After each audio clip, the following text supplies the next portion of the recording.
Pluriagri a demandé à l'INRA d'investir une question de recherche qui porte sur la compétitivité des exploitations de grandes cultures, donc céréales, oléagineux et protéagineux plus précisément, françaises dans l'univers concurrentiel communautaire. Donc c'est un travail qui est engagé, qui est en cours et qui va donner lieu à la production d'un rapport prochainement.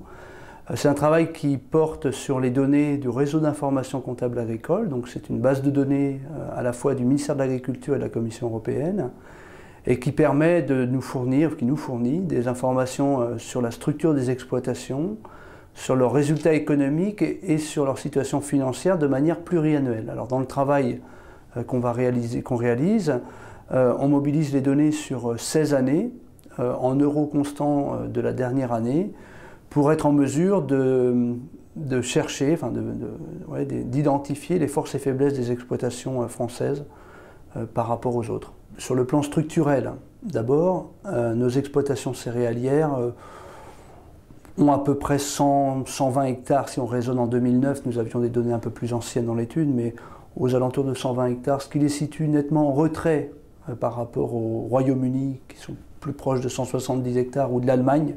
Mais globalement, on a des exploitations en France qui sont plus petites que ces deux concurrents, mais qui sont plus grandes que la moyenne européenne, qui se situe aux alentours de 75 hectares. Au niveau de la main-d'œuvre, on a une grande spécificité, c'est qu'on a beaucoup de main-d'œuvre familiale.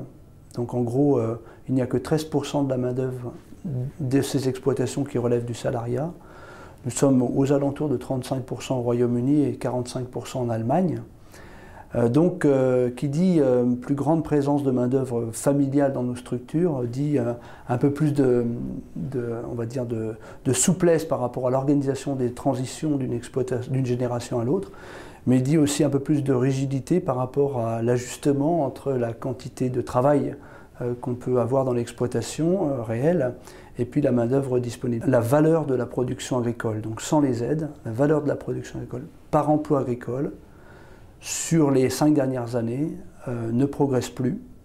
C'est-à-dire qu'en gros, l'augmentation de la surface agricole par emploi, qui existe, elle est lente et elle est trop lente pour faire face, on va dire, à la tendance de long terme qui est la baisse des prix, même si on sait que par ailleurs, ces baisses de prix ont été compensées par des aides. Donc on a un problème de création de valeur par emploi agricole, qui n'est pas valable uniquement en France, qui est valable à l'ensemble, valable également chez les pays concurrents. Mais globalement, l'Allemagne a réussi à faire des gains en productivité du travail un petit peu supérieurs à ce qu'on a en France. Ce qui est sûr, c'est qu'il y a de très grandes différences de revenus entre les agriculteurs en fonction de 2-3 critères. Le premier critère, c'est l'efficacité économique du système. Le deuxième, c'est le niveau d'endettement à l'origine. Et le troisième critère, c'est la productivité du travail. Ces 3 critères cumulés pèsent sur des différentiels de revenus dans l'agriculture française qui sont importants, y compris dans le secteur des céréales. Actuellement, le montant des aides, c'est en France aux alentours de 28 à 30 000 euros par emploi agricole dans les exploitations de grandes cultures. C'est assez proche de ce qu'on observe en Allemagne et au Royaume-Uni. C'est de 10 000 euros supérieur à la moyenne européenne. Les aides directes représentent également, si on les ramène à la valeur de la production hors aide, représentent 40% de l'équivalent du chiffre d'affaires des exploitations. Et ça, c'est en moyenne sur les 15 dernières années. Il y a un niveau de dépendance qui est très important à la veille du débat budgétaire sur les perspectives financières de la PAC pour la période 2014-2020, qui laisse peser un risque à la fois de réduction des soutiens et aussi de réorientation des soutiens entre catégories d'agriculteurs. Donc il est extrêmement clair qu'en l'absence de gains de productivité suffisants, et compte tenu de la structure des coûts actuels, il me semble assez illusoire d'imaginer qu'on pourra, sans casse importante, qu'on pourrait s'acheminer vers une décroissance forte des soutiens publics à l'agriculture.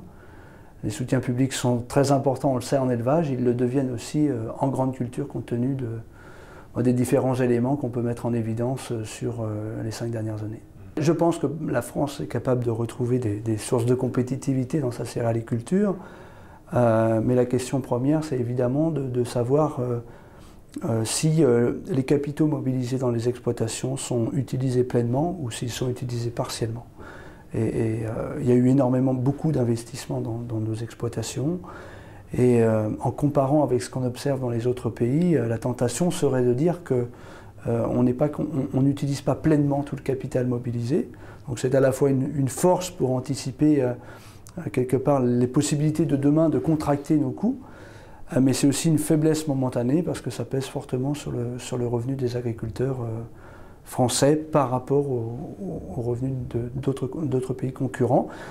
Ça exige aussi des politiques fiscales, une fiscalité qui sans doute doit se rénover, qui a été imaginée en d'autres temps aussi.